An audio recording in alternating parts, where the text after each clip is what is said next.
ជំរាបសួរលោកលោកស្រីនិងកញ្ញាខ្ញុំសូមអរគុណលោកអ្នកដែលបានបើកស្ដាប់វិទ្យុបារាំង AFE នៅពេលនេះម៉ោង 1 រសៀលកម្មវិធីព័ត៌មានដោយប្រាក់ធីតាស្នងការរងក្រុងភ្នំពេញត្រូវផ្លាស់ទៅធ្វើជាស្នងការខេត្តព្រះសីហនុរដូវវស្សាឆ្នាំ2015ចាប់ផ្ដើមនៅដើមខែឧសភាអាចនឹងមានព្យុះយ៉ាងតិច25ធនាគារហេដ្ឋារចនាសម្ព័ន្ធអាស៊ីជោគជ័យការទូតរបស់ចិនប្រជាជនភាគតិចរ៉ូហិញ៉ាកំពុងឈានរកការបាត់បង់អត្តសញ្ញាណផ្ទាល់ខ្លួន RFI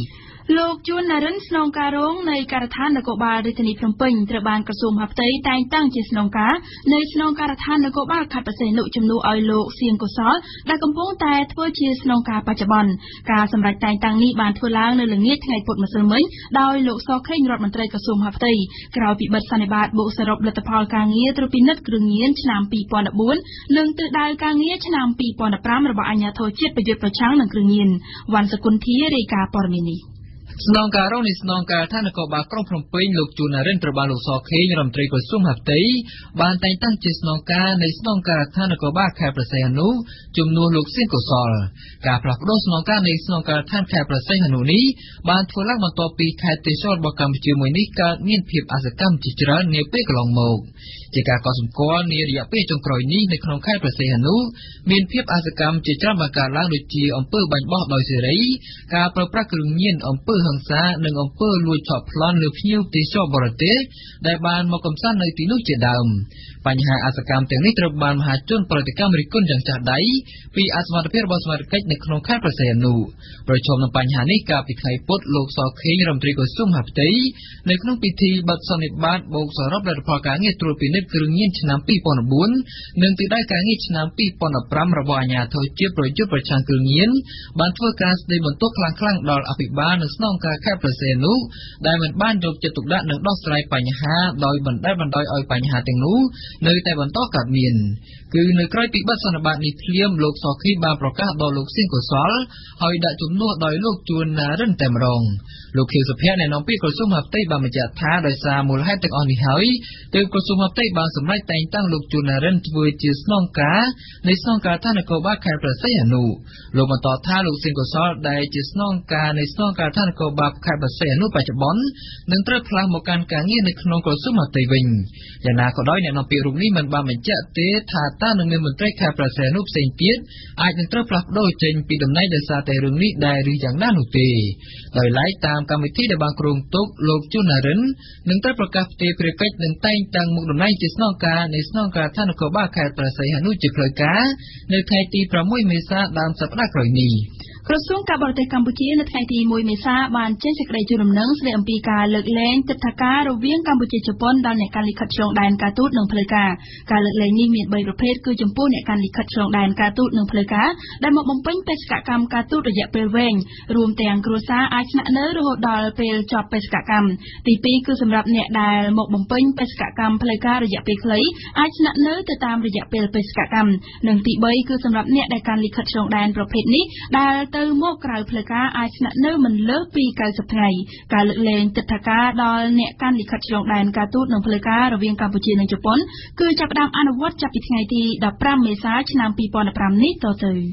ក្រុមភ្លើងគប់និងស្ថានីយ៍វិទ្យុនៅក្នុងស្រុកនឹងរៀបចំកម្មវិធីបុណ្យភូមិលើកទី2ចាប់ពីថ្ងៃទី3មេសាស្អែកនេះរហូតដល់ថ្ងៃទី5មេសានៅក្នុងបរិវេណវត្តព្រែកថ្លឹងដែលស្ថិតនៅក្នុងភូមិព្រែកថ្លឹងសង្កាត់ព្រែកកំពឹសខណ្ឌដង្កោរាជធានីភ្នំពេញកម្មវិធីនេះនឹងចាប់ផ្ដើមពីម៉ោង8ព្រឹកដល់ម៉ោង10យប់កម្មវិធីបុណ្យភូមិគឺជាកម្មវិធីបុណ្យមួយដើម្បីអបអរពិធីបុណ្យចូលឆ្នាំថ្មីប្រពៃណីជាតិខ្មែរដើម្បីបានបង្ហាញពីល្បែងប្រជាប្រិយខ្មែរដែលស្ទើរតែបាត់បង់មកបង្ហាញដល់សាធារណជនទាំងជាតិនិងអន្តរជាតិឡើងវិញបូករួមទាំងការសម្ដែងសិល្បៈបុរាណល្ខោនខ្មែរជាច្រើនផ្សេងទៀតកម្មវិធីនេះនឹងបើកឲ្យមានការចូលរួមលេងល្បែងកម្សាន្តដោយសេរី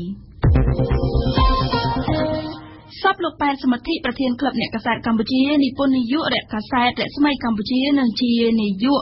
សំទោសនឹងជាអគ្គនាយកគេហទំព័រ cen.com.kh ត្រូវបានបូជាហើយនៅព្រឹកថ្ងៃប្រហ័សទី2មេសានេះនៅឯវត្តលង្កាក្រោមភាពអាឡោះអាល័យពីក្រុមគ្រួសារសាច់ញាតិនិងអ្នកចូលរួមជាច្រើនសូមបញ្ជាក់ថាលោកប៉ែនសមិទ្ធិដែលជារៀមច្បងម្នាក់នៅក្នុងចំណោមអ្នកសារព័ត៌មានខ្មែរបានទទួលមរណភាពកាលពីថ្ងៃច័ន្ទទី30មីនានៅក្នុងជំនុំអាយុ55ឆ្នាំការលាចាកលោករបស់ របស់លោកប៉ាន់សមិទ្ធិនៅពេលនេះត្រូវបានថ្នាក់ដឹកនាំខ្មែររួមទាំងស្ថាប័នសារព័ត៌មានផងចាត់ទុកថាគឺជាការបាត់បង់ធនធានមនុស្សដ៏សំខាន់បំផុតមួយ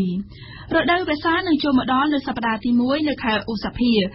ដូវវស្សានឹងបញ្ចប់ទៅនៅសប្តាហ៍ទី3នៅខែវិច្ឆិកាឆ្នាំ2015នេះព្យុះដែលកើតឡើងនៅក្នុងសមុទ្រប៉ាស៊ីហ្វិកអាចមានពី25ទៅ27ព្យុះហើយអាចមានឥទ្ធិពលមកច្រើនទៅលើ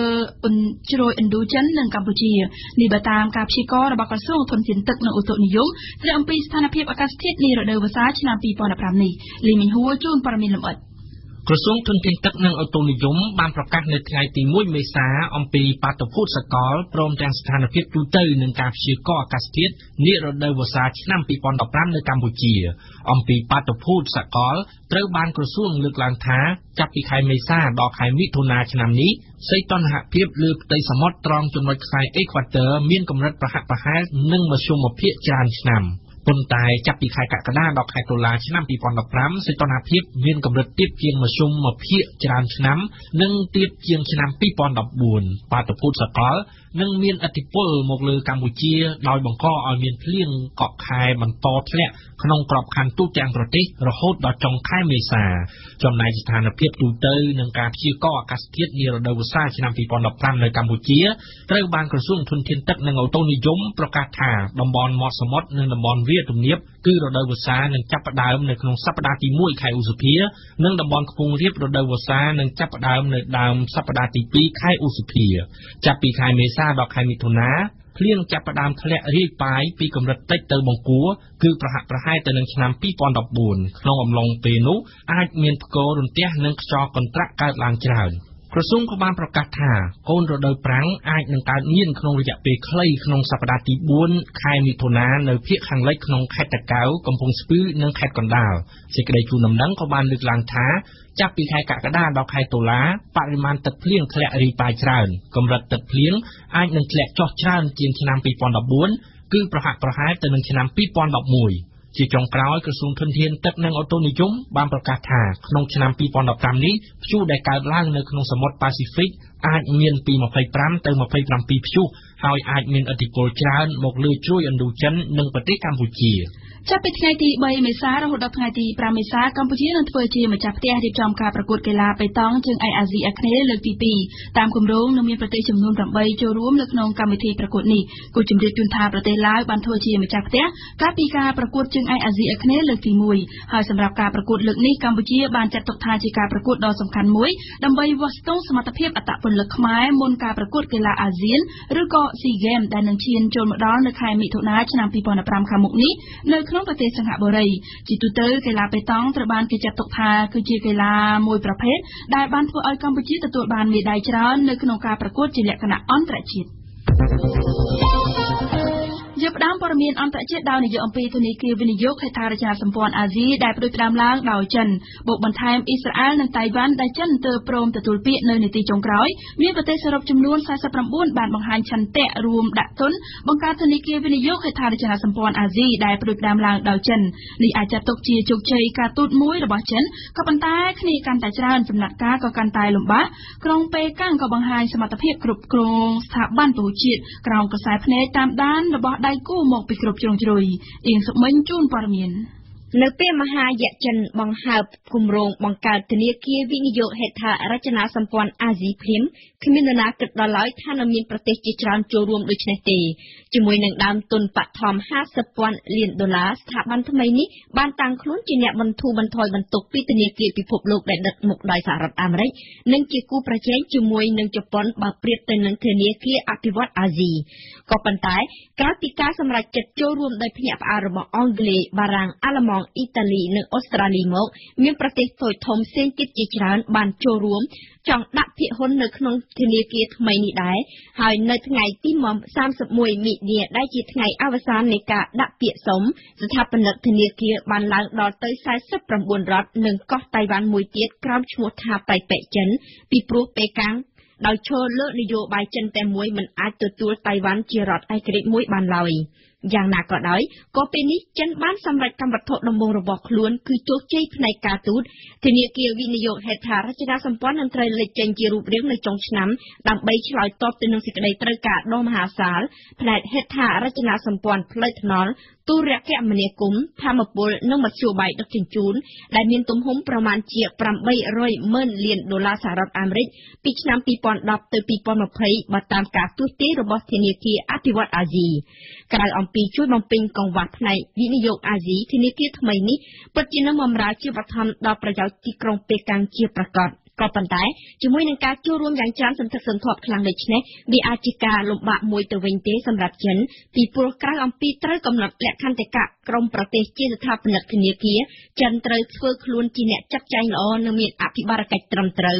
បារាំងនិងអាល្លឺម៉ង់បានប្រមានរួចជាស្រេចឲ្យប៉េកាំងមានដំណាភាពទោះយ៉ាងណាក្តីក៏ចិនខ្លួនឯងត្រូវការឃើញលទ្ធផលល្អដែរពីព្រោះដើម្បីទាក់ទាញជំនឿទុកចិត្តពីសហគមន៍អន្តរជាតិផងនិងដើម្បីទាញបទពិសោធន៍ពីក្រមប្រទេសជឿនលឿនផងចិនបានអំពាវនាវឲ្យអ៊ីរ៉ង់និងក្រុមប្រទេសប្រចាំលោកព្យាយាមសម្រេចឲ្យបាននូវកិច្ចព្រមព្រៀងមួយស្តីអំពីកម្មវិធីនុយក្លេអ៊ែរអ៊ីរ៉ង់ការអំពាវនាវរបស់ចិននៅថ្ងៃនេះបានធ្វើឡើងចំពេលដែលថ្ងៃផុតកំណត់បានកន្លងផុតនិងចំពេលដែលក្រុមអ្នកចរចាបានសម្រេចពន្យាពេលបន្ថែមទៀតកាលពីថ្ងៃពុធក៏ប៉ុន្តែផ្ទុយទៅវិញប្រមុខចរចាអ៊ីរ៉ង់បាននិយាយថាបញ្ហានៅតែមាននៅក្នុងកិច្ចពិភាក្សានុយក្លេអ៊ែរជាមួយនឹងមហាអំណាចហើយកិច្ចព្រមព្រៀងនឹងមិនអាចសម្រេចបាននោះទេបើគ្មានគម្រោងដកនៅទណ្ឌកម្មទាំងឡាយនោះ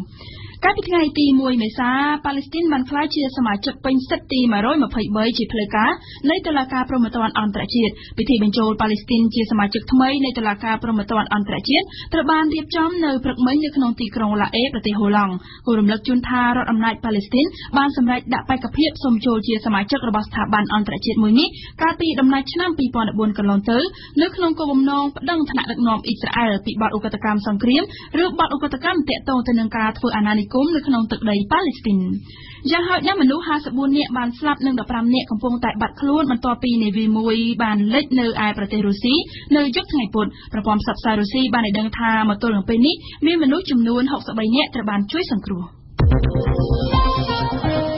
អ្នកយកសារព័ត៌មានអាល្លឺម៉ង់3នាក់និងអ្នកកាសែតអាមេរិកម្នាក់បានប្តឹងទៅកាន់ប៉ូលីសនៅក្នុងរដ្ឋ Missouri នៅក្នុងទីក្រុង Ferguson ជុំវិញរឿងរ៉ាវនៅក្នុងអំឡុងពេលកុបកម្មកាលពីឆ្នាំមុនពីការរើសអើងពូជសាសន៍ខណៈដែលពួកគេចុះទៅយកព័ត៌មានដោយផ្ទាល់នៅឯកន្លែងកើតហេតុសកម្មភាពធ្ងន់ដៃរបស់ប៉ូលីសនៅក្នុងរដ្ឋ Ferguson កាលពីអំឡុងខែសីហាដែលឈានដល់ការសម្លាប់ក្មេងជំទង់ស្បែកខ្មៅដែលគ្មានអាវុធនៅក្នុងដៃនោះបានធ្វើឲ្យមានការរិះគន់យ៉ាងខ្លាំងនាយកនៃសារព័ត៌មានគ្មានព្រំដែនរបស់សហរដ្ឋអាមេរិកបានជំរុញឲ្យអាជ្ញាធរអាមេរិកចាត់វិធានការយ៉ាងណាក៏ដោយដើម្បីធានាឲ្យបាននូវសុវត្ថិភាពរបស់អ្នកកាសែតក្នុងអំឡុងពេលមានការតវ៉ារដ្ឋមន្ត្រីក្រសួងការបរទេសបារាំងគឺលោក Laurent Fabius បានទៅដល់ទីក្រុងឡូសានប្រទេសស្វីសកាលពីល្ងាចថ្ងៃពុធដើម្បីចូលរួមនៅក្នុងកិច្ចចរចាដើម្បីធានានូវសុវត្ថិភាពនៃកម្មវិធីនុយក្លេអ៊ែរអ៊ីរ៉ង់លោក Laurent Fabius បាននិយាយប្រាប់អ្នកសារព័ត៌មាននៅក្នុងទីក្រុងឡូសានថានេះគឺជាកិច្ចចរចាដែលជិតនឹងសម្រេចបានក៏ប៉ុន្តែវាស្ថិតនៅក្នុងភាពតានតឹងខ្លាំងដូចគ្នាពលរដ្ឋនីហ្សេរីយ៉ារងចាំសេចក្តីថ្លែងការណ៍របស់ប្រធានាធិបតីជាប់ឆ្នោតថ្មីតាំងតែពីល្ងាចថ្ងៃអង្គារម្លេះក៏ប៉ុន្តែលោក Muhammadu Buhari បានសម្រេចចិត្តរងចាំស្ដាប់លទ្ធផលប្រកាសជាផ្លូវការដោយគណៈកម្មាធិការជាតិរៀបចំការបោះឆ្នោតជាមុនសិនមុននឹងចេញមុខធ្វើសន្ទរកថាកាលពីព្រឹកថ្ងៃទី1មេសាបើតាមលទ្ធផលលោក Muhammadu Buhari បេក្ខជនមកពីគណៈបកប្រឆាំងបានទទួលសម្លេងគាំទ្រ 53.95% ទល់នឹងប្រធានាធិបតីផុតណាត់ចំនួន 44.96% ជោគជ័យរបស់លោក Muhammadu Buhari គឺជារបត់ថ្មីនៃប្រវត្តិសាស្ត្ររបស់នីហ្សេរីយ៉ាដែលតាំងតែពីបានឯករាជ្យនៅឆ្នាំ1960មកបានស្គាល់រដ្ឋប្រហារយោធាដល់ទៅ6ដងនិងដែលដឹកនាំដោយបកតែមួយតាំងពីរបបផ្ដាច់ការយោធាបានដួលរលំទៅប្រជាជនភាគតិចរ៉ូហីញ៉ាកំពុងតែឈានទៅរកការបាត់អត្តសញ្ញាណផ្ទាល់ខ្លួនតាមការអះអាងកាលពីថ្ងៃពុធរបស់មន្ត្រីភូមិអាជ្ញាធរកំពុងតែដើរប្រមូលដកហូតយកវិញការពណ៌សដែលរដ្ឋាភិបាលភូមិធ្លាប់បានចែកសម្រាប់ជាការសម្គាល់ខ្លួនបណ្ដោះអាសន្នឲ្យប្រជាជនរ៉ូហីញ៉ាមន្ត្រីរបស់អង្គការសហប្រជាជាតិព្រួយបារម្ភនិងព្រមានថាចំណាត់ការរបស់រដ្ឋាភិបាលភូមិកំពុងធ្វើឲ្យជនជាតិភាគតិចរ៉ូហីញ៉ាឈានទៅរកការបាត់បង់ឯកសារសំខាន់ដែលអាចបញ្ជាក់អត្តសញ្ញាណរបស់ពួកគេសូមស្ដាប់ជាងបុប្ផា មន្ត្រីថ្នាក់ខេត្តភូមាបាននិយាយការពីថ្ងៃពុធថាអាជ្ញាធរដែលមានអមដំណើរដោយយោធាបានដាក់ប្រមូលយកកាត់ពណ៌សពីក្រុមប្រជាជនរ៉ូហីញ៉ាដែលកំពុងរស់នៅក្នុងជំរំជនភៀសខ្លួនចំនួន11នៅក្នុងរដ្ឋរាគីនសកម្មភាពដាក់ប្រមូលយកកាត់ពណ៌សពីក្រុមប្រជាជនភៀសតិចរ៉ូហីញ៉ាធ្វើឡើងបន្ទាប់ពីប្រធានាធិបតីភូមាលោកថេនសេនបានប្រកាសដំណឹងគួរឲ្យរន្ធត់មួយកាលពីខែកុម្ភៈដែលថាកាត់ពណ៌សរបស់ជនជាតិរ៉ូហីញ៉ានឹងអស់សុពលភាពនៅថ្ងៃទី31ខែមីនាប្រមុខលោកនាំភូមាបានប្រកាសបញ្ចប់សុពលភាពកាត់ពណ៌សរបស់ជនជាតិភៀសតិចរ៉ូហីញ៉ាក្រោយពីមានការជជែកតវ៉ាយ៉ាងខ្លាំងនៅក្នុងសភាស្ដីពីការផ្ដល់សិទ្ធិបោះឆ្នោតទៅឲ្យក្រុមជនជាតិរ៉ូហីញ៉ាសមាជិកសភាមកពីគណៈបកប្រឆាំងគឺគណៈបកប្រជាធិបតេយ្យជាតិដើម្បីអភិវឌ្ឍដែលចេញមកទាមទារការពារសិទ្ធិឲ្យជនជាតិរ៉ូហីញ៉ានោះបានតវ៉ាសុំឲ្យសភាផ្ដល់សិទ្ធិឲ្យក្រុមរ៉ូហីញ៉ាអាចចូលរួមបោះឆ្នោតប្រជាមតិទៅលើវិសោធនកម្មច្បាប់រដ្ឋធម្មនុញ្ញភូមាការទាមទាររបស់បកប្រឆាំងបានបិទរោលក្រុមពុទ្ធសាសនិកដែលមានចំនួនភាគច្រើននៅភូមាឲ្យងើបតវ៉ាប្រឆាំងក្រុមរ៉ូហីញ៉ាត្រូវបានអង្គការសហប្រជាជាតិចាត់ទុកថាជាជនជាតិភាគតិចដែលរងការធ្វើទុកបុកម្នេញខ្លាំងជាងគេនៅក្នុងពិភពលោកនៅភូមាជនជាតិរ៉ូហីញ៉ាមានជាង1.3 លាននាក់រស់នៅក្នុងស្ថានភាពខ្ចាត់ព្រាត់ទោះជាពួកគេមានវត្តមាននៅភូមាតាំងតែពីសម័យអាណានិគមអង់គ្លេសរដ្ឋាភិបាលភូមានៅតែចាត់ទុកក្រុមរ៉ូហីញ៉ាថាជាជនអន្តោប្រវេសន៍មកពីប្រទេសបង់ក្លាដេសហើយនោះរស់នៅខុសច្បាប់នៅក្នុងប្រទេសភូមានៅឆ្នាំ2012ចំនួនហិង្សារវាងសហគមន៍អ្នកកាន់សាសនាអ៊ីស្លាមរ៉ូហីញ៉ាជាមួយនឹងក្រុមពុទ្ធសាសនិកភូមាបានធ្វើឲ្យក្រុមជនជាតិរ៉ូហីញ៉ាត្រូវរត់ទៅភៀសខ្លួនក្នុងជំរំរបស់អង្គការសហប្រជាជាតិគ្មានផ្ទះសម្បែងឥឡូវនេះក៏ត្រូវអាជ្ញាធរភូមាដកហូតយកកាត់ពណ៌សរបស់ខ្លួនទៀតកាត់ពណ៌សដែលជាអត្តសញ្ញាណបណ្ដោះអាសន្នផ្ដល់ដោយរដ្ឋាភិបាលភូមាគឺជាក្តីសង្ឃឹមតែមួយគត់សម្រាប់ក្រុមរ៉ូហីញ៉ាដើម្បីដាក់ពាក្យសុំសញ្ជាតិនៅពេលនេះគេនៅមិនទាន់ដឹងច្បាស់ថាតើប្រជាជនរ៉ូហីញ៉ាដែលត្រូវគេដកហូតយកកាត់ពណ៌សនោះនឹងត្រូវបាត់បង់សិទ្ធិសុំសញ្ជាតិភូមាដែរឬទេ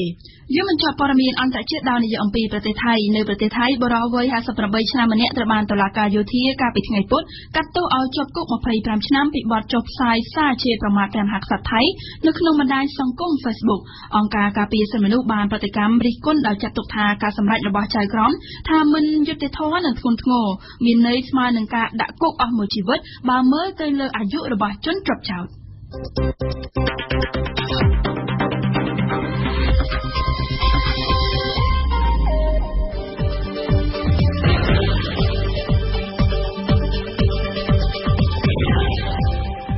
វិទ្យុបារាំង RFI ភ្នំពេញ 92 MHz សៀមរាប 92 MHz បាត់ដំបងក្រុងព្រះសីហនុនិងកំពង់ចាម 94.5 MHz លោកអ្នកស្ដាប់ជាទីមេត្រីជាបន្តទៀតនេះលោកនាងនឹងបានស្ដាប់ដំបូងគឺជានីតិព្រឹត្តិការណ៍កម្ពុជាប្រចាំថ្ងៃវ៉ាន់សកុនធាលើកឡើងអំពីមូលហេតុដែលបកទាំងពីរសម្រាប់ជ្រើសរើសយកលោកហងពុធាធ្វើជាសមាជិកទី9នៃកោជបថ្មីនីតិទស្សនៈព្រឹត្តិការណ៍កម្ពុជារបស់ប៉ែនបូណានឹងវិភាគជូនលោកអ្នកអំពីបទបញ្ជារបស់នាយករដ្ឋមន្ត្រីនៅក្នុងនីតិទស្សនៈព្រឹត្តិការណ៍ពិភពលោកលោកនាងនឹងបានស្ដាប់គូចគុនធីរ៉ានិយាយអំពីធ្លាក់យន្តហោះ A320 អគ្គនាយកលូហ្សាណានិងជូមែនវីងសន្យាបន្តជំនួយដល់ក្រុមគ្រួសារជនរងគ្រោះនីតិទស្សនៈសារព័ត៌មានកម្ពុជារៀបចំជូនដោយអែមមៀកនៅចុងបញ្ចប់នៃកម្មវិធីរបស់យើងគឺជានីតិខ្ញុំនិយាយពីភាសា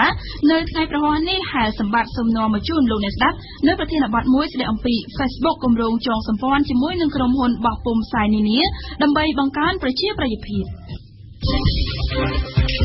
ព្រឹត្តិការណ៍កម្ពុជាប្រចាំថ្ងៃ គណៈបកប្រជាជនកម្ពុជានិងគណៈបកសង្គ្រោះជាតិបានឯកភាពគ្នាជាគោលការណ៍នៅក្នុងការសម្រេចជ្រើសរើសយកលោកហងពុធានាយកប្រតិបត្តិនៃគណៈកម្មាធិការអព្យាក្រឹតនិងយុត្តិធម៌ដើម្បីការបោះឆ្នោតដោយសេរីនិងត្រឹមត្រូវនៅកម្ពុជាហៅកាត់ថា NICFIC ធ្វើជាបេក្ខជនសម្រាប់តំណែងសមាជិកទី9នៃគណៈកម្មាធិការជាតិរៀបចំការបោះឆ្នោតកោជបថ្មីជំនួសឲ្យលោកស្រីពងជីហ្គិចនាយិកាអង្គការលីកាដូតាមពិតទៅបកជាប់ឆ្នោតទាំងពីរបានព្រមព្រៀងគ្នាជ្រើសរើសយកលោកហងពុធានេះតាំងតែពីថ្ងៃទី29មីនាមកម្លេះតែក្រោយមកហាក់មានភាពរអាក់រអួលបន្តិចយ៉ាងណាក៏ដោយលោកសំរងស៊ីប្រធានគណៈបក្សសង្គ្រោះជាតិបានបញ្ជាក់កាលពីម្សិលមិញថាគណៈបកទាំងពីរបានព្រមព្រៀងគ្នានៅក្នុងការជ្រើសរើសយកលោកហងពុធាហើយអ្វីបានជាលោកហងពុធាក្លាយជាបុគ្គលម្នាក់ដែលជាទីចាប់អារម្មណ៍របស់គណៈបកទាំងពីរសម្រាប់តំណែងជាបុគ្គលឯករាជ្យនៅក្នុងកោជបថ្មីនេះសូមស្ដាប់វ៉ាន់សកុនធា លោកហងពុធាត្រូវបានគណៈបកជាប់ឆ្នោតទាំងពីរបានសម្រេចជ្រើសរើសធ្វើជាបេក្ខជនសម្រាប់សមាជិកទី9នៃគណៈកម្មាធិការជាតិរៀបចំការបោះឆ្នោតថ្មីជាបេក្ខជនថ្មីដែលគណៈបកទាំងពីរបានជ្រើសរើសសម្រាប់ជំនួសលោកស្រីពងជូកេកនាយិកាអង្គការលីកាដូដែលបានបដិសេធមិនទទួលយកតំណែងជាសមាជិកទី9នៃគណៈកម្មាធិការជាតិរៀបចំការបោះឆ្នោតថ្មីនេះតាមពិតទៅលោកសំរងស៊ីប្រធានគណៈបកសង្គ្រោះជាតិនិងលោកនាយរដ្ឋមន្ត្រីហ៊ុនសែនបានព្រមព្រៀងគ្នាក្នុងការជ្រើសរើសលោកហងពុធានេះតាំងពីថ្ងៃទី29មីនាមកម្ល៉េះហើយនៅថ្ងៃដដែលនោះប្រមុខរដ្ឋាភិបាលកម្ពុជាបានផ្ញើលិខិតមួយច្បាប់ទៅកាន់លោកសំរងស៊ីដើម្បីឲ្យលោកចុះហត្ថលេខាបញ្ជាក់លើលិខិតរួមរបស់បកទាំងពីរក្នុងការជ្រើសរើសលោកហងពុធានេះដើម្បីផ្ញើទៅកាន់គណៈកម្មាធិការចន្ទ្រៃនៃរដ្ឋសភាយោងតាមការឆ្លើយឆ្លងគ្នារវាងឯកឧត្តមនិងខ្ញុំតាមសារទូរស័ព្ទនៅថ្ងៃទី29ខែមីនាឆ្នាំ2015គណៈបកយើងទាំងពីរបានឯកភាពគ្នាជ្រើសរើសយកលោកហងពុធានាយកប្រណិប័តនៃគណៈកម្មការអភិជាក្រិតនិងយុត្តិធម៌ដើម្បីការបោះឆ្នោតដោយសេរីនិងត្រឹមត្រូវនៅកម្ពុជាហៅកាត់ថា NICFIC ដើម្បីធ្វើជាបេក្ខភាពទី9នៃគណៈកម្មការជាតិរៀបចំការបោះឆ្នោតដូចនេះដើម្បីបំពេញទៅតាមនីតិវិធីជាបន្តទៀតគណៈបកយើងទាំងពីរត្រូវរៀបចំលិខិតរួមគ្នាជាផ្លូវការមួយផ្ញើជូនទៅគណៈអចិន្ត្រៃយ៍រដ្ឋសភាបញ្ជាក់ពីការព្រមព្រៀងគ្នាលើបេក្ខភាពខាងលើនេះខ្ញុំបានរៀបចំលិខិតរួមគ្នានេះនឹងបានចុះហត្ថលេខារួចហើយហេតុនេះសូមឲ្យឧត្តមពិនិត្យនិងចុះហត្ថលេខាលើលិខិតនេះដើម្បីទុកបញ្ជូនទៅគណៈអចិន្ត្រៃយ៍រដ្ឋសភា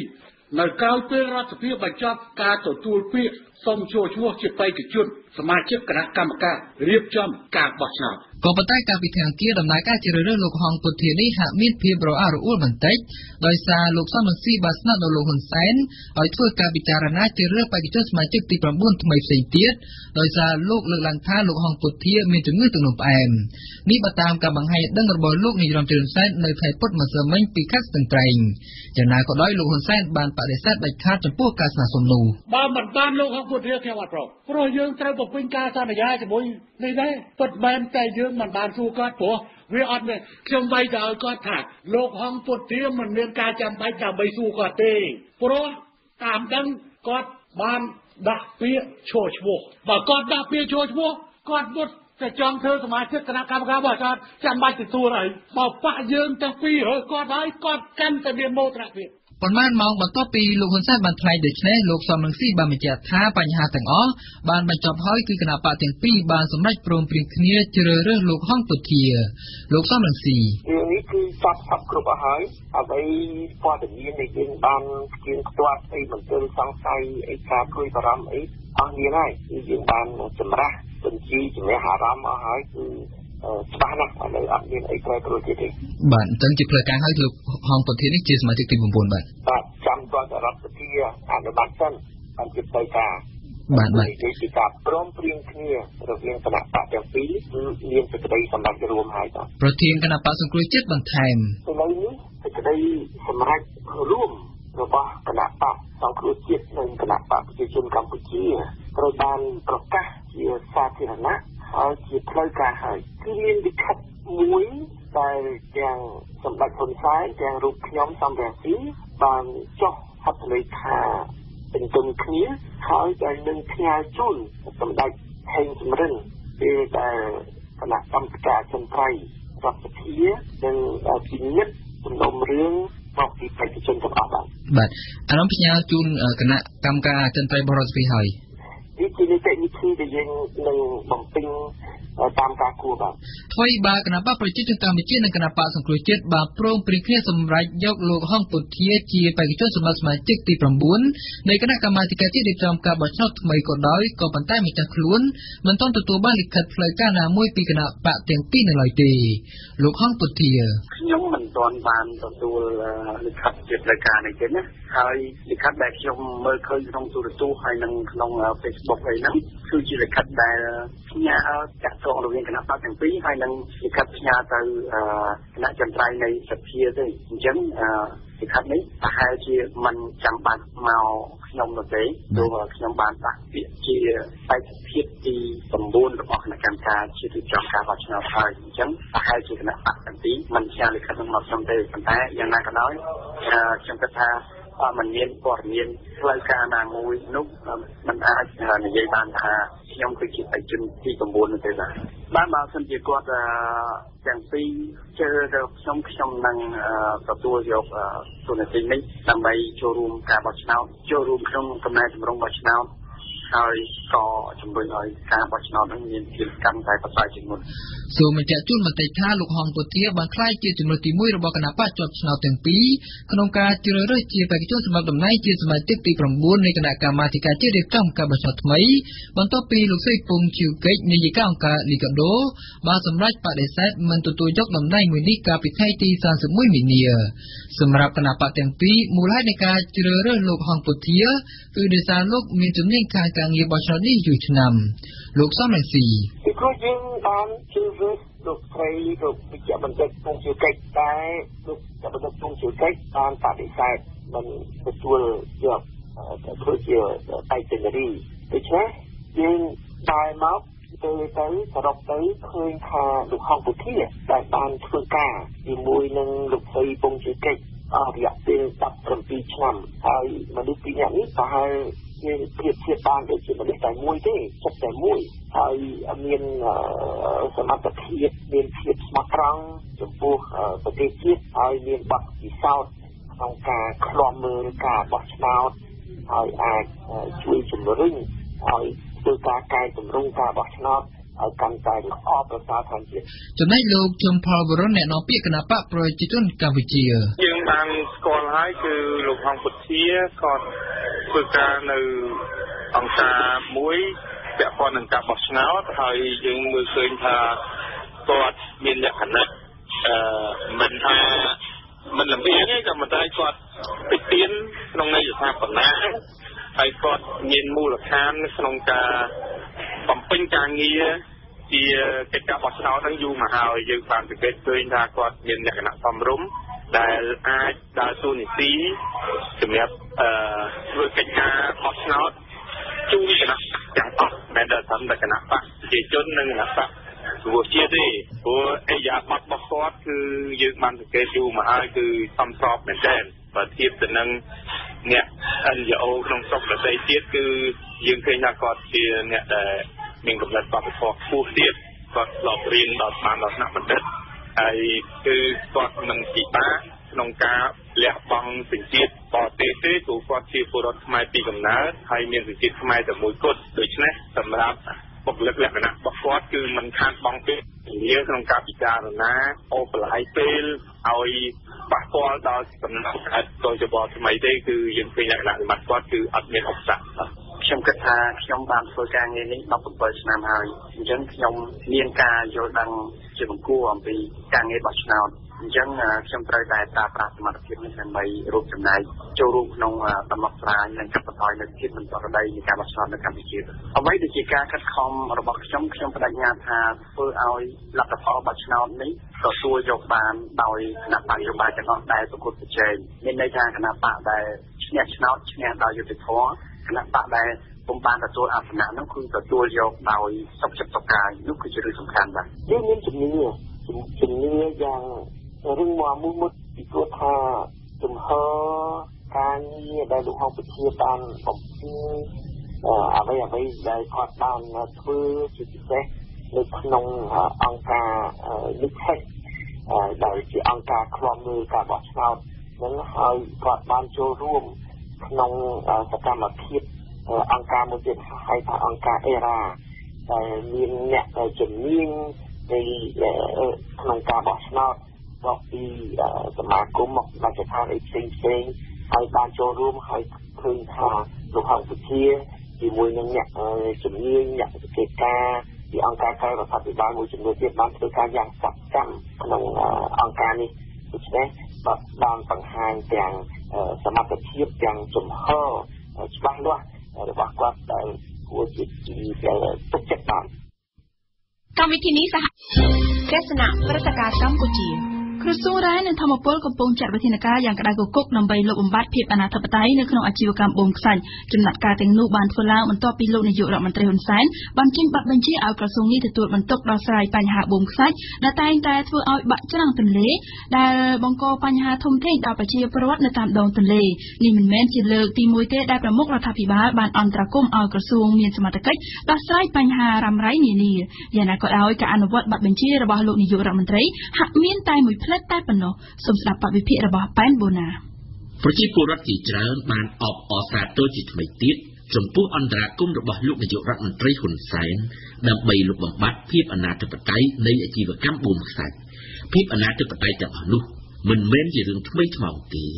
តែវាជាបញ្ហាដ៏រ៉ាំរ៉ៃដែលចាំបាច់ត្រូវមានអន្តរាគមន៍ពីនាយករដ្ឋមន្ត្រីគេលើកចាំបានថា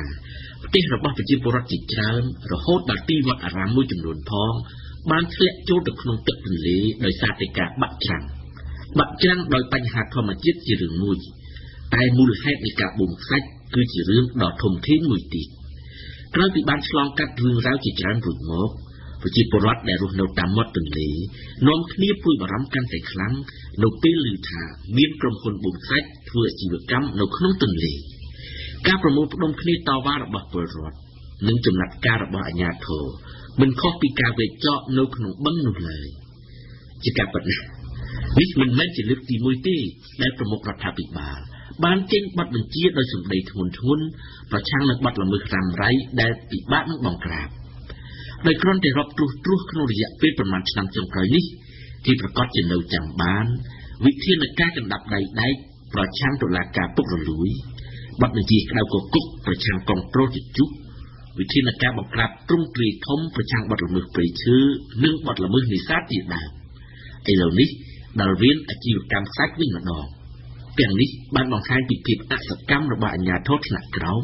ក្នុងការដោះស្រាយបញ្ហាក្នុងដែនសមត្ថកិច្ចរបស់ខ្លួនដែលតម្រូវឲ្យនាយករដ្ឋមន្ត្រីចូលខ្លួនមកអន្តរាគមន៍ជាការកត់សម្គាល់បទបញ្ជារបស់នាយករដ្ឋមន្ត្រីហាក់បីដូចជាមានប្រសិទ្ធភាពដោយភ្លេចបន្ទោលពលគឺក្រោយបទបញ្ជាចេញតែប៉ុន្មានម៉ោងប៉ុណ្ណោះការអនុវត្តក៏ចាប់ផ្ដើមភ្លាមនៅទូទាំងប្រទេសបទល្មើសក៏បានស្ងប់ស្ងាត់មួយរយៈប៉ុន្តែមិនយូរប៉ុន្មានជំងឺចាស់ក៏លាប់ឡើងវិញអាជ្ញាធរថ្នាក់ក្រោមក៏ហាក់ទម្លាក់ដៃចុះដែលអនុញ្ញាតឲ្យជនល្មើសផ្ដើមធ្វើសកម្មភាពឡើងវិញជាធម្មតាជាក់ស្ដែងបើទោះបីជាមានវិធានការជាបន្តបន្ទាប់ក៏មន្ត្រីតុលាការមួយចំនួននៅតែរងការរិះគន់ពីអំពើពុករលួយកុំប្រូជជុះនៅតែមានតាមដងផ្លូវក្មេងទំនើងនៅតែបង្កការអុកលុកជាហូរហែរីឯបទល្មើសព្រៃឈើនិងនេសាទក៏នៅតែកើតមានជារៀងរាល់ថ្ងៃតើហេតុអ្វីបានជាដូច្នេះដើម្បីឆ្លើយនឹងសំណួរនេះជាបឋមគេគូយល់កត្តាសក្តានុពលមួយនោះគឺគ្មានសង្គមណាមួយដែលគ្មានបទល្មើសសោះនោះឡើយបើទោះបីជាអ្នកដឹកនាំនោះខ្លាំងពូកែយ៉ាងណាក៏ដោយមានន័យថាបទល្មើសបើមិននេះក៏នោះដែរតែងតែកើតឡើងជាធម្មតាប៉ុន្តែបញ្ហាដោយឡែករបស់កម្ពុជាគឺបទល្មើសជាច្រើនមានជាប់ពាក់ព័ន្ធទៅនឹងការខុបខិតរបស់មន្ត្រីអាជ្ញាធរមានសមត្ថកិច្ចដើមហេតុរបស់វាគឺបញ្ហាផលប្រយោជន៍នេះឯងបញ្ហាផលប្រយោជន៍មានឥទ្ធិពលរហូតដល់ធ្វើឲ្យទឹកមាត់របស់នាយករដ្ឋមន្ត្រីមិនសូវជាប្រៃបានយូរប៉ុន្មានឡើយតាមរយៈបទបញ្ជារបស់ប្រមុខរដ្ឋាភិបាលកាលពីពេលកន្លងទៅគេក៏អាចយល់បានដែរថាក្រសួងស្ថាប័នរដ្ឋហាក់ដូចជាមិនសូវមានប្រសិទ្ធភាពនៅក្នុងការគ្រប់គ្រងការងារក្នុងដែនសមត្ថកិច្ចរបស់ខ្លួននោះទេសូម្បីតែរឿងរ៉ាវកំពេចកំពកសោះក៏ចាំបាច់ត្រូវមានអន្តរាគមន៍ពីនាយករដ្ឋមន្ត្រីដែរតើប្រធានស្ថាប័នឬមន្ត្រីរបស់ក្រសួងជំនាញទាំងឡាយនោះស្រវាំងភ្នែកមើលមិនឃើញបញ្ហាឬក៏មើលឃើញដែរតែគ្មានសមត្ថភាពដោះស្រាយនេះជាសំណួរដែលគ្រប់គ្នាប្រាថ្នាចង់បានចម្លើយសរុបមកវិញបទបញ្ជាទាំងឡាយរបស់នាយករដ្ឋមន្ត្រីបានឆ្លុះបញ្ចាំងឲ្យឃើញថារដ្ឋាភិបាលពិតជាចង់លុបបំបាត់ភាពអសកម្មនៅក្នុងសង្គមពីព្រោះថានៅលើលោកនេះប្រហែលជាគ្មានមេដឹកនាំប្រទេសណាមួយដែលមិនប្រាថ្នាចង់ឃើញវឌ្ឍនភាពប្រកបដោយភាពសុខដុមរមនាក្នុងសង្គមក្រោមការដឹកនាំរបស់ខ្លួននោះឡើយប៉ុន្តែនាយករដ្ឋមន្ត្រីម្នាក់ឯងមិនអាចចេញបទបញ្ជាគ្រប់បញ្ហាបានទេប្រសិទ្ធភាពពិតប្រាកដក្នុងការលុបបំបាត់បទល្មើសទាំងឡាយ គឺស្ថិតនៅលើសមត្ថភាពនិងមនសិការរបស់អាជ្ញាធរមានសមត្ថកិច្ចគ្រប់លំដាប់ថ្នាក់ដែលជាសេនាធិការរបស់រដ្ឋាភិបាលផ្ទុយទៅវិញប្រសិនបើក្រសួងជំនាញទាំងឡាយរងចាំតែប័ណ្ណបញ្ជានាយករដ្ឋមន្ត្រីគ្រប់តែរឿងគេប្រហែលជាមិនចាំបាច់បង្កើតក្រសួងទាំងនោះនាំឲ្យខាតបង់ថវិកាជាតិនោះឡើយព័ត៌មានលឿនរហ័សច្បាស់លាស់និងស៊ីជម្រៅ Visual បារាំង RFE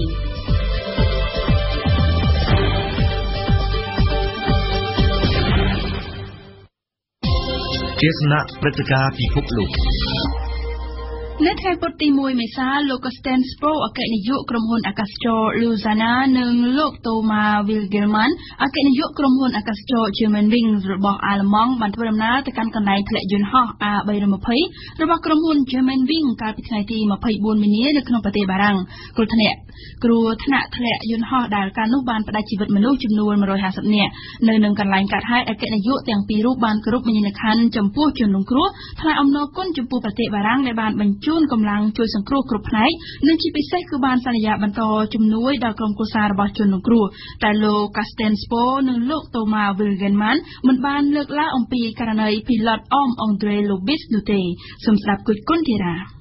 មួយសប្តាហ៍គត់ដែលយន្តហោះ Airbus A321 គ្រឿងរបស់ក្រុមហ៊ុនអាល្លឺម៉ង់ Germanwings បានធ្លាក់ក្នុងជ្រលងភ្នំផ្ទុះឆេះខ្ទេចគ្មានសល់នៅប៉ែកខាងត្បូងប្រទេសបារាំងកាលពីថ្ងៃទី24មីនាដោយបានផ្តាច់ជីវិតមនុស្សទាំង150នាក់គ្មានសល់ម្នាក់មួយសប្តាហ៍ក្រោយមកនៅថ្ងៃម្សិលមិញលោក Sten Spro អគ្គនាយកក្រុមហ៊ុនអាកាសចរ Lufthansa និងលោក Thomas Wilgelman អគ្គនាយកក្រុមហ៊ុនអាកាសចរ Germanwings របស់អាល្លឺម៉ង់បានធ្វើដំណើររួមគ្នាទៅកាន់ទីកន្លែងយន្តហោះធ្លាក់នៅទីនោះអគ្គនាយកទាំងពីររូបបានយកកម្រងផ្កាទៅដាក់នៅពីមុខស្ទូបថ្មមួយដែលបានបង្កើតឡើងដើម្បីឧទ្ទិសដល់ជនរងគ្រោះទាំង150នាក់បន្ទាប់មកលោក Sten Spro ដែលឈរក្បែរលោក Thomas Wilgelman ក៏បានថ្លែងអំណរគុណចំពោះប្រទេសបារាំងពិសេសកម្លាំងជំនួយគ្រប់ផ្នែកមានតាំងពីប៉ូលីសទាហានក្រុមពលរដ្ឋអគ្គិភ័យក្រុមអ្នកស៊ើបអង្កេតនិងក្រុមគ្រូពេទ្យដែលបានខ្នះខ្នែងធ្វើការវិភាគដើម្បីស្វែងរកអត្តសញ្ញាណរបស់ជនរងគ្រោះម្នាក់សម្រាប់ផ្ដល់ទៅឲ្យក្រុមគ្រួសាររបស់គេយកទៅធ្វើបុណ្យតាមប្រពៃណីរៀងៗខ្លួនបន្ទាប់មកទៀតនឹងអ្វីដែលថ្នាក់ដឹកនាំក្រុមហ៊ុនអាកាសចរទាំងពីរនាក់មិនអាចបំភ្លេចបាននោះគឺពាក្យសន្យាផ្ដល់ជំនួយដល់ក្រុមគ្រួសារជនរងគ្រោះដែលលោក Sten Spro បានបញ្ជាក់ថានឹងមានជាបន្តទៀតប្រសិនបើចាំបាច់គួរបញ្ជាក់ថាកន្លែងធ្លាក់យន្តហោះនោះជាតំបន់ព្រៃភ្នំដែលគ្មានផ្លូវបរឡានចូលទេអញ្ចឹងហើយបានជារដ្ឋអំណាចបារាំងបានកាប់ឆ្ការព្រៃដើម្បីធ្វើផ្លូវប្រវែង4គីឡូម៉ែត្រដើម្បីអនុញ្ញាតឲ្យក្រុមគ្រួសារជនរងគ្រោះអាចធ្វើដំណើរទៅកាន់កន្លែងគ្រោះថ្នាក់ដើម្បីគោរពវិញ្ញាណក្ខន្ធដល់សាច់ញាតិរបស់គេពិតណាស់ថាក្រោមភ្នែកច្រមុះរបស់ក្រុមគ្រួសារជនរងគ្រោះវត្តមាននិងកាយវិការរបស់ថ្នាក់ដឹកនាំក្រុមហ៊ុនអាកាសចរទាំងពីរនាក់នៅកន្លែងគ្រោះថ្នាក់ពេលនេះគឺជាសក្ខីកម្មមួយដែលបញ្ជាក់ពីការមិនធ្វើប្រងើយកន្តើយរបស់ក្រុមហ៊ុនពិសេសពីការទទួលខុសត្រូវរបស់ក្រុមហ៊ុនចំពោះព្រឹត្តិការណ៍ដ៏សោកសៅនោះក៏ប៉ុន្តែនឹងអ្វីដែលក្រុមគ្រួសារជនរងគ្រោះហាក់ដូចជាខកចិត្តខ្លាំងនោះគឺការដែលលោក Sten Spro និងលោក Thomas Wilgelman មិនបាននិយាយអ្វីមួយម៉ាត់សោះពីករណីពីលតអមឬពីលតជំនួយឈ្មោះ André Lubitsch សូម្បីតែមួយសំណួររបស់អ្នកកាសែតក៏លោក Sten Spro និងលោក Thomas Wilgelman មិនព្រមឆ្លើយដែរតើនេះមកពីមូលហេតុអ្វីទៅនឹងថាតើថ្នាក់ដឹកនាំក្រុមហ៊ុនអាកាសចរអាល្លឺម៉ង់ទាំងពីរនាក់កំពុងលាក់កំបាំងរឿងអ្វីខ្លះទាក់ទងនឹងរូបពីលតអម André Lubitsch នោះគេនៅមិនទាន់មានចម្លើយជាក់ច្បាស់យ៉ាងណាទេចំពោះសំណួរខាងលើអ្វីដែលគេដឹងប៉ុន្មានថ្ងៃក្រោយគ្រោះថ្នាក់ពលបន្ទាប់ពីបានរកឃើញនឹងការធ្វើវិភាគលើប្រអប់ខ្មៅទី1មកគឺរូបពីលតជំនួយ André Lubitsch នោះឯងដែលបានคล้ายជាផ្ទាំងស៊ីបតែមួយគត់នៃគ្រោះថ្នាក់ធ្លាក់យន្តហោះ A320 កាលពីមួយសប្តាហ៍មុនជារៀងរាល់ថ្ងៃពេញមួយសប្តាហ៍កន្លងទៅគេបានលើកព័ត៌មានទាក់ទងនឹងរូប André Lubitsch គ្មានរលួសថ្ងៃណាមួយទេហើយជាទូទៅសុទ្ធសឹងជាព័ត៌មានដែលបានធ្វើឲ្យក្រុមគ្រួសារជនរងគ្រោះខឹងសម្បាកាន់តែខ្លាំងពលនៅពេលគេដឹងថាគឺពីលតជំនួយជាអ្នកបើកយន្តហោះសម្ដៅបុកភ្នំកំទេចចោលដោយចេតនាបន្តិចម្ដងគេបានដឹងកាន់តែច្បាស់ពីអត្តសញ្ញាណ គោលបំណងនិងរឿងអតីតកាលរបស់ពីលត់ជំនួយអង់ដ្រេអាឡូប៊ីតដែលក្រុមហ៊ុនយ៉ាក់ម៉ាន់វីនមិនគួរណាទុកបណ្ដោយឲ្យបើកយន្តហោះដល់ថ្ងៃមានគ្រោះថ្នាក់នោះទេពីដំបូងព័ត៌មានចេញមកពីប្រភពផ្សេងៗបាននិយាយច្រើនពីជំងឺនិងពីការខូចចិត្តកើតចេញពីវិបត្តិផ្ទាល់ខ្លួនឬគ្រួសាររបស់អង់ដ្រេអាឡូប៊ីតនិងដែលរូគេបានលាក់បាំងមិនប្រាប់យ៉ាក់ម៉ាន់វីនឡើយចំណែកយ៉ាក់ម៉ាន់វីនក៏បានបដិសេធយ៉ាងដាច់អហង្ការចំពោះព័ត៌មានទាំងអស់នោះគឺទើបតែនៅថ្ងៃទី31មីនាថ្មីនេះទេដែល Lufthansa ជាក្រុមហ៊ុនមេរបស់ក្រុមហ៊ុន Jack Manvin បានបញ្ជាក់ថារូបអង់ដ្រេអាឡូប៊ីតពិតជាបានប្រាប់ព័ត៌មានរឿងវិបត្តិផ្លូវចិត្តរបស់គេទៅឲ្យសាលាបើកបោះយន្តហោះកាលពីឆ្នាំ2009មែនបន្ទាប់ពីរូបគេបានផ្អាកការសិក្សាមួយរយៈមកនៅក្នុងសេចក្តីជូនដំណឹងមួយLufthansa បានពន្យល់បកស្រាយថាខ្លួនបានរកឃើញព័ត៌មាននេះនៅក្នុងសារអេឡិចត្រូនិករបស់អង់ដ្រាឡូប៊ីតដែលផ្ញើទៅឲ្យសាលាបើកបរយន្តហោះតែបញ្ហានៅត្រង់ថាទីបំផុតរូបអង់ដ្រេអាឡូប៊ីតនៅតែទទួលបានសម្បត្តិពេទ្យដែលអនុញ្ញាតឲ្យរូបគេអាចបើកយន្តហោះបានដដែលព័ត៌មានថ្មីមួយទៀតដែល Lufthansa និង Jack Manvin នៅមិនទាន់បញ្ជាក់នោះគឺតាក់ទងនឹងរូបភាពមួយចេញពីទូរស័ព្ទដៃរបស់អ្នកដំណើរដែលគេបានរកឃើញនៅកន្លែងគ្រោះថ្នាក់គឺជារូបភាពដែលបង្ហាញពីសម្រែកហៅព្រះឲ្យជួយរបស់អ្នកដំណើរតាមភាសាខុសៗគ្នានៅពេលដែលគេដឹងខ្លួនថាយន្តហោះបានបន្ទាបខ្លួនចុះខុសពីធម្មតាខណៈនេះការស៊ើបអង្កេតនិងការស្រាវជ្រាវកំពុងបន្តធ្វើពិសេសការស្វែងរកប្រអប់ខ្មៅទី2ទៀតតែបើផ្អែកលើភស្តុតាងដែលរកបានកន្លងមកនាំឲ្យគេសន្និដ្ឋានបានថាក្រុមហ៊ុន Jack Manvin ជាអ្នកទទួលខុសត្រូវទាំងស្រុងចំពោះគ្រោះថ្នាក់ធ្លាក់យន្តហោះនិងអ្នកស្លាប់ទាំង150នាក់នោះស្ដាប់វិទ្យុបារាំង RFE ពិភពលោកស្ថិតនៅក្នុងដៃរបស់លោកអ្នក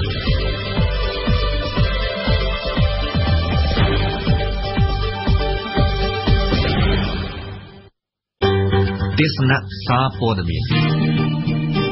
តើនៅថ្ងៃប្រហ័សនេះកាសែតបានផ្ដោតសារៈសំខាន់ទៅលើដំណឹងអ្វីខ្លះសូមស្ដាប់ឯមាសប្រធានបទរួមមួយត្រូវបានសារព័ត៌មានភាសាខ្មែរយកមកចុះផ្សាយជារឿងធំបំផុតលើទំព័រមុខរៀងៗខ្លួននៅថ្ងៃប្រហ័សនេះនោះគឺការសាររើបេក្ខភាពសមាជិកទី9នៃគណៈកម្មាធិការជាតិរៀបចំការបោះឆ្នោតថ្មីដែលធ្វើឲ្យលោកនាយករដ្ឋមន្ត្រីកម្ពុជានិងជាមេដឹកនាំគណៈបកប្រជាជនកម្ពុជាផងបានផ្លោងសម្ដីដាក់លោកសំរងស៊ីនិងអ្នកស្រីពងជាកិច្ចរឿងនេះក៏ធ្វើឲ្យលោកហងពុធាខកចិត្តនឹងគណៈបកសង្គ្រោះជាតិហើយបានថ្លែងគាំទ្រគណៈបកប្រជាជនកម្ពុជាដែលជ្រើសរើសរូបលោកភ្នំពេញប៉ុស្តិ៍ភាសាខ្មែរដាក់ចំណងជើងឲ្យរឿងរបស់ខ្លួនថាលោកហ៊ុនសែនប្រមានប្រើកោជបចាស់បើគណៈបកសង្គ្រោះជាតិមិនទទួលហងពុធាភ្នំពេញប៉ុស្តិ៍រាយការណ៍តាមសម្ដីរបស់លោកហ៊ុនសែនថាលោកសំរងស៊ីដែលពេលនៅទីក្រុងប៉ារីបានយល់ព្រមទទួលយកបេក្ខភាពរបស់លោកហងពុធាឲ្យធ្វើជាសមាជិកទី9ជំនួសអ្នកស្រីពងជាកិច្ចហើយបែរជាទាមទារឲ្យដូរលោកហងពុធាចេញវិញពេលមកដល់ទីក្រុងភ្នំពេញប្រធានគណៈបកសង្គ្រោះជាតិអះអាងថាលោកហងពុធាមានជំងឺទឹកនោមផ្អែមនិងត្រូវទៅព្យាបាលនៅវៀតណាមនេះបើតាមសេចក្តីរាយការណ៍របស់កាសែតដែលផ្អែកតាមប្រសាសន៍របស់មេដឹកនាំគណៈបកប្រជាជនកម្ពុជាក្នុងពិធីសម្ពោធផ្លូវនៅខេត្តស្ទឹងត្រែងម្សិលមិញកាសែតបន្តថាលោកហ៊ុនសែនដែលអះអាងថាគណៈបកប្រជាជនកម្ពុជាមិនព្រមតាមសំណើដែលយកបញ្ហាជំងឺធ្វើជាត្រីមុខនោះបានគម្រាមថាពេលវេលាបានដល់ដំណាក់កាលចុងក្រោយហើយខ្ញុំសូមផ្ដល់ជំរឿស2ដល់ឯកឧត្តមទី1បន្តគាំទ្របេក្ខភាពរបស់លោកហងពុធាតាមការព្រមព្រៀងនៅថ្ងៃទី29ខែមីនាទី2មិនបាច់ចាំបោះឆ្នោតជ្រើសរើសកោជបថ្មីនៅថ្ងៃទី13ខែមេសាទេព្រោះគណៈបកទាំងពីរមិនឯកភាពគ្នាក្នុងការជ្រើសរើសបេក្ខភាពទី9លោកហងពុធាដែលបានប្រាប់ភ្នំពេញប៉ុស្តិ៍ម្សិលមិញថាមិនមានជំងឺទឹកនោមផ្អែមឬបញ្ហាសុខភាពទេនោះបានអះអាងថាលោកមិនបានទទួលលិខិតផ្លូវការពីគណៈបកប្រជាជនកម្ពុជានិងគណៈបកសង្គ្រោះជាតិសម្រាប់ការជ្រើសរើសនោះនៅឡើយទេហើយលោកនាយកប្រតិបត្តិអង្គការ NICFIC បានពោលតាមសម្ដីផ្ទាល់នៅតាមទំព័រភ្នំពេញប៉ុស្តិ៍ថា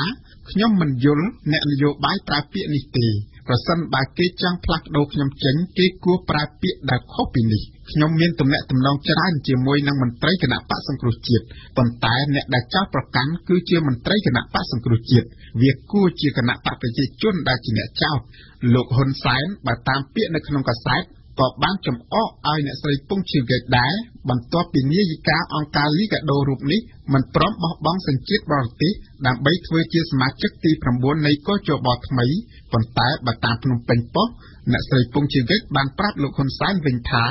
គឺដោយសារសញ្ជាតិបារាំងរបស់អ្នកស្រីនេះហើយដែលអាចជួយកម្ពុជាឲ្យមានសន្តិភាពតាមរយៈកិច្ចព្រមព្រៀងទីក្រុងប៉ារីនៅថ្ងៃទី23ខែតុលាឆ្នាំ1991លើកពីនេះទៀតភ្នំពេញប៉ុស្តិ៍បានបន្តសម្ដីរបស់អ្នកស្រីដែលជាប្រធានក្រុមប្រឹក្សាភិបាលអង្គការ Netflix ផងនោះទៀតថា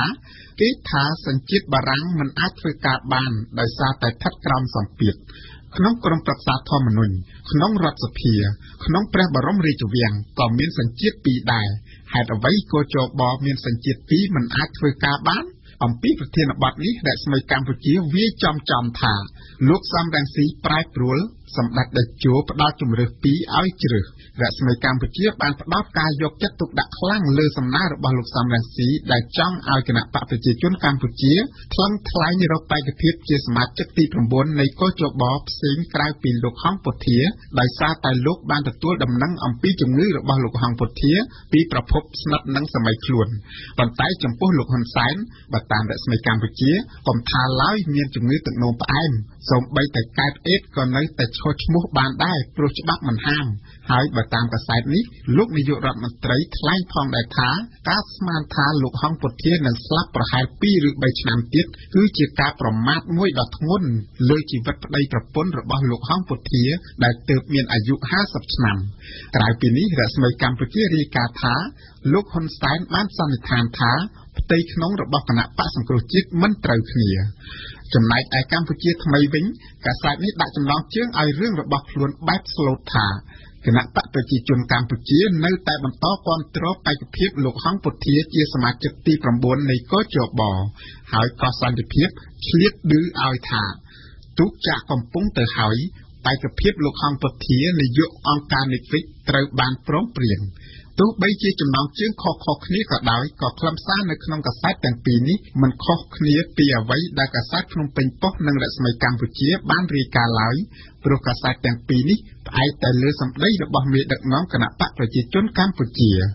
ក្រៅពីប្រធានបទសំខាន់ខាងលើព្រឹត្តិការណ៍ចម្លែកនិងព្រឹត្តិការណ៍គួរឲ្យប្រហោងពោះមួយចំនួនក៏ត្រូវបានសារព័ត៌មានរាយការណ៍ឲ្យដឹងផងដែរតួយ៉ាងដូចជារឿងបាតុភូតព្រះអាទិត្យបែកភាគផ្ដាល់ក្រុងបាត់ដំបងរឿងកញ្ញារូបស្រស់បោះពួយ BMW ត្របាក់របងភូមិគ្រឹះសម្ដេចតេជោធ្វើឲ្យរបួសឧត្តមសេនីយ៍អង្គរៈ2នាក់រឿងរដ្ឋមន្ត្រីមហាផ្ទៃរំលឹកចៅហ្វាយខេត្តនិងស្នងការនគរបាលខេត្តព្រះសីហនុអំពីកំហុសនិងរឿងស្ត្រីជនជាតិចិន4នាក់ចាយលុយคล้ายៗត្រូវខាត់ខ្លួនបញ្ជូនទៅសាលាដំបងខេត្តហើយនៅសោកញញឹមស្រស់ទៀត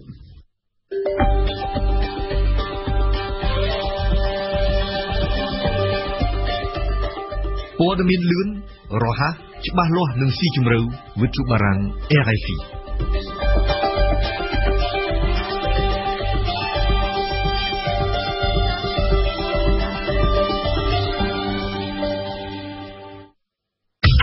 ខ្ញុំនិយាយពីភាសា Chronique bilingue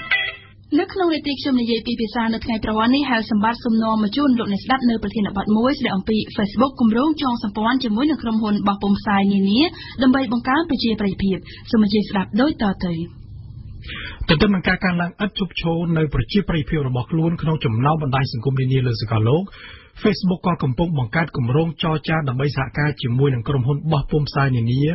ដូចជា New York Times ជាដើមដើម្បីជំរុញក្រុមហ៊ុនបោះពុម្ពផ្សាយទាំងនោះឲ្យផ្សាយនៅមាតិកាព័ត៌មានអត្ថបទស្រាវជ្រាវនានារបស់ពួកគេដោយផ្ទាល់នៅលើទំព័រ Facebook ដើម្បីឲ្យអ្នកប្រើប្រាស់ Facebook កាន់តែងាយស្រួលអានព័ត៌មានឬអត្ថបទនានាដោយមិនចាំបាច់ឆ្លងទៅ website ប្រភពនៃអត្ថបទឬព័ត៌មាននោះជាគម្រោងដែលស្ថិតនៅជាចចាមអារ៉ាមនៅឡើយតែបើយោងតាមអ្នកសារព័ត៌មានរបស់ New York Times Facebook និង New York Times ទំនងជាជិតឈានដល់ការចុះកិច្ចព្រមព្រៀងរវាងគ្នាហើយនៅពេលថ្មីៗនេះ Avant de vous expliquer quels sont les enjeux de ces possibles négociations et accords, je vous présente tout d'abord une récente étude aux États-Unis consacrée à l'habitude de s'informer de la génération d'Internet qui démontre à quel point Facebook se présente comme une source importante de l'information. Et c'est dans le but de maintenir cette tendance, me semble-t-il, que Facebook est en train de chercher les moyens pour collaborer avec ses éditeurs de contenu. ជាការសិក្សាដ៏ថ្មីស្រឡាងមួយដែលបានសរបញ្ជាក់ថា Facebook បានក្លាយជាប្រភពព័ត៌មានដ៏ពេញនិយមនៃយុវជនអាមេរិកជំនាន់ថ្មីនៃបច្ចេកវិទ្យាព័ត៌មានក្នុងការតាមដានហេតុការណ៍ថ្មីៗ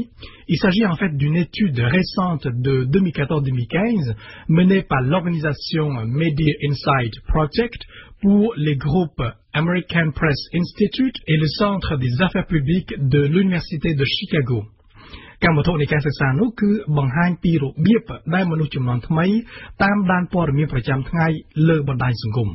Le résultat de cette étude empirique montre que 57% d'entre eux se connectent au Facebook une fois par jour pour connaître l'actualité. 30% le font plusieurs fois par jour, alors que 14% le font de façon continue. ហើយចំណោមនោះក៏មាន 47% ចូល Facebook ដើម្បីតាមដានព័ត៌មានទាន់ហេតុការណ៍ 60% ចុចប៊ូតុង like ឬក៏ j'aime ជាភាសាបារាំងចំពោះអត្ថបទណាដែលគេចាប់អារម្មណ៍និងប្រហែលជា 30% គឺគេធ្វើអត្ថាធិប្បាយឬក៏ធ្វើ comment ទៅលើអត្ថបទដែលគេឃើញនៅលើ Facebook លទ្ធផលនៃការសិក្សានេះទំនងជាបាននឹងកំពុងផ្ដល់នៅហេតុផលចម្បងមួយបន្ថែមទៀតទៅឲ្យ Facebook ដើម្បីឲ្យក្រុមហ៊ុនបណ្ដាញសង្គមដ៏ធំមួយនេះប៉ុនប៉ងជំរុញឲ្យអ្នកបោះពុម្ពផ្សាយនានាឲ្យផ្សាយនៅមាតិកាព័ត៌មានអត្ថបទស្រាវជ្រាវនានារបស់ពួកគេដោយផ្ទាល់នៅលើទំព័រ Facebook. Essentiellement, en fait, pour vulgariser un peu cette relation souhaitée par Facebook, il s'agit comme une proposition selon laquelle Facebook demanderait aux éditeurs de mettre leur contenu sur Facebook et Facebook, quant à lui, leur procurerait ou faciliterait la circulation de ces contenus sur Facebook. យោងតាមសារព័ត៌មានប្រចាំថ្ងៃ New York Times ដែលបានបោះពុម្ពផ្សាយការពីចុងខែមីនាកន្លងទៅថ្មីៗនេះក្រុមហ៊ុនបណ្ដាញសង្គម Facebook បានពិភាក្សារួចមកហើយជាមួយនឹងអ្នកបោះពុម្ពផ្សាយមាតិកាមួយចំនួនមានដូចជា BuzzFeed, National Geographic ក៏ដូចជា New York Times ផ្ទាល់ដើម្បីឲ្យក្រុមហ៊ុនបោះពុម្ពផ្សាយទាំងនេះបោះពុម្ពផ្សាយដោយផ្ទាល់នៅលើវេទិកា platform របស់ Facebook នៅព័ត៌មានរបស់ពួកគេ Pour Facebook, cette façon de faire a pour objectif de rendre la consommation de contenu en ligne plus fluide, plus rapide, surtout sur les appareils mobiles tels que le téléphone intelligent et les tablettes. Parce que présentement, passer de l'interface du réseau social à un site externe sur un téléphone intelligent ou une tablette peut prendre jusqu'à 8 secondes. Une durée d'attente que Facebook trouve trop longue, surtout sur les appareils mobiles lorsqu'il s'agit d'attirer l'attention des utilisateurs. ដោយនេះការដែលក្រុមហ៊ុនបោះពុម្ពផ្សាយទាំងនោះបោះពុម្ពផ្សាយដោយផ្ទាល់នៅមាតិកាព័ត៌មានអត្ថបទស្រាវជ្រាវនានារបស់ពួកគេនៅលើវេទិកា platform របស់ Facebook អាចឲ្យអ្នកប្រើប្រាស់មានភាពកាន់តែងាយស្រួលនៅក្នុងការទទួលបាននៅព័ត៌មាននិងកាន់តែពេញចិត្តនៅក្នុងការប្រើប្រាស់ទំព័រ Facebook ចំណែកក្រុមហ៊ុនបោះពុម្ពផ្សាយសំខាន់បំផុតនឹងទទួលបាននៅផលចំណេញដោយសារលទ្ធភាពនៅក្នុងការតភ្ជាប់ជាមួយនឹងចំនួនដ៏ច្រើននៃអ្នកប្រើប្រាស់របស់ Facebook នៅពីពេញពិភពលោក Donc, pour les éditeurs de contenu tels que New York Times, BuzzFeed et National Geographic, il est difficile pour eux de rejeter carrément cette très intéressante proposition, sachant que Facebook compte aujourd'hui plus de 1,4 milliard d'utilisateurs qui leur présenteraient donc une très immense clientèle potentielle. ប៉ុន្តែថាមើលទៅហាក់ដូចជាក្រុមហ៊ុនបោះពុម្ពផ្សាយទាំងនោះមានប្រយោជន៍លើសលប់នៅក្នុងការទទួលយល់ព្រមនៅសំណើនេះ ប៉ុន្តែបញ្ហាប្រឈមជាច្រើនដែលក្រុមហ៊ុនបោះពុម្ពផ្សាយត្រូវពិចារណាដូចជាការកាត់បន្ថយនៅលទ្ធភាពគ្រប់គ្រងលើការផ្សាយពាណិជ្ជកម្មការបាត់បង់នៅអតិថិជនដោយសារតែគេលែងចាំបាច់ចូលទៅកាន់ website របស់ខ្លួនដើម្បីទទួលព័ត៌មានទៀតហើយព្រោះព័ត៌មានឬអត្ថបទសំខាន់នានានឹងប្រមូលផ្ដុំនៅលើ Facebook ហើយចំណុចដ៏សំខាន់មួយទៀតគឺអ្នកបោះពុម្ពផ្សាយទាំងនោះនឹងអាចបាត់បង់នៅប្រភពទិន្នន័យដ៏មានសារៈសំខាន់ទាក់ទងទៅនឹងអតិថិជនរបស់ខ្លួន Quant à Facebook, il n'ignorait pas ces inquiétudes de la part des médias ou éditeurs de contenu, parce qu'afin d'intéresser davantage les différents médias et éditeurs à ce projet,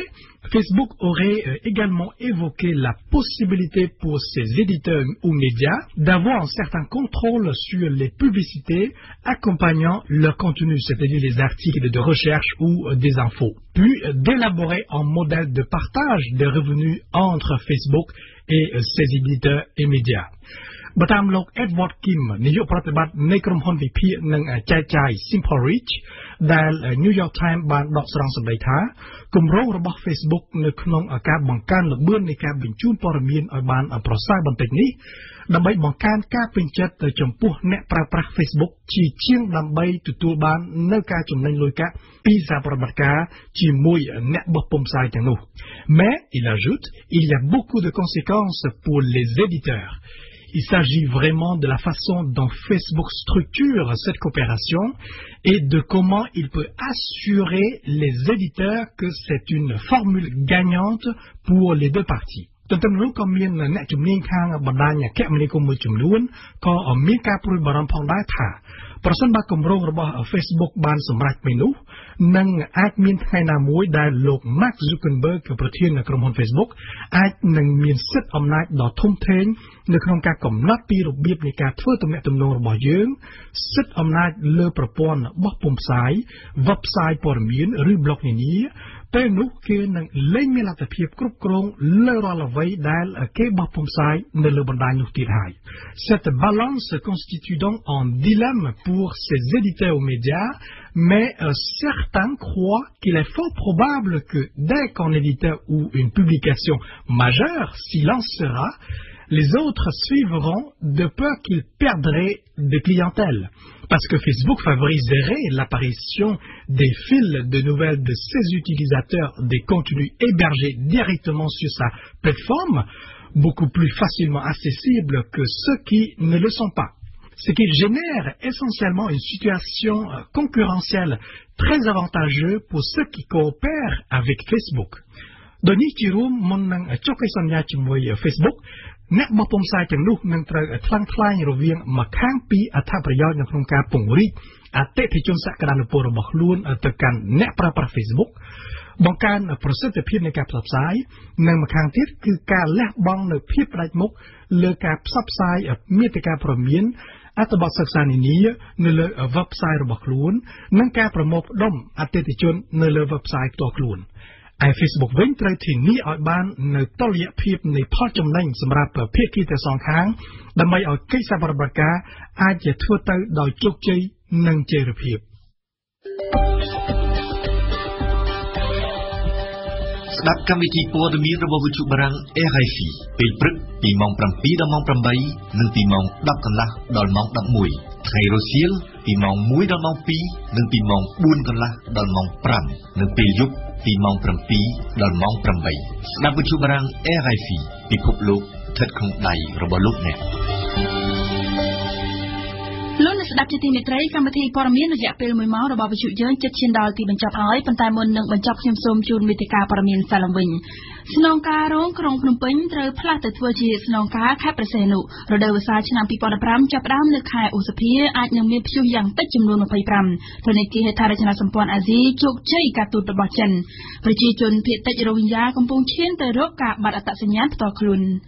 លោកនាងជាទីមេត្រីខ្ញុំសូមថ្លែងអំណរគុណចំពោះភក្ដីភាពរបស់អស់លោកនាងដែលបានតាមដានស្ដាប់កម្មវិធីព័ត៌មានរបស់វិទ្យុបារាំង RFI កម្មវិធីព័ត៌មានរបស់វិទ្យុយើងរយៈពេលពេញ1ម៉ោងបានឈានដល់ទីបញ្ចប់ហើយកម្មវិធីព័ត៌មានដែលរៀបចំជូនដោយនាងខ្ញុំនឹងវិលមកជួបលោកនាងនៅម៉ោង 7 ដល់ម៉ោង 8 យប់នេះជាបន្តទៀតខ្ញុំសូមអរគុណដល់អង្គវិសាលដែលបានជួយសម្របសម្រួលផ្នែកបច្ចេកទេសនៅពេលនេះនាងខ្ញុំប្រតិដានិងសហការីនៃវិទ្យុបារាំង RFI ទាំងអស់សូមអរគុណសូម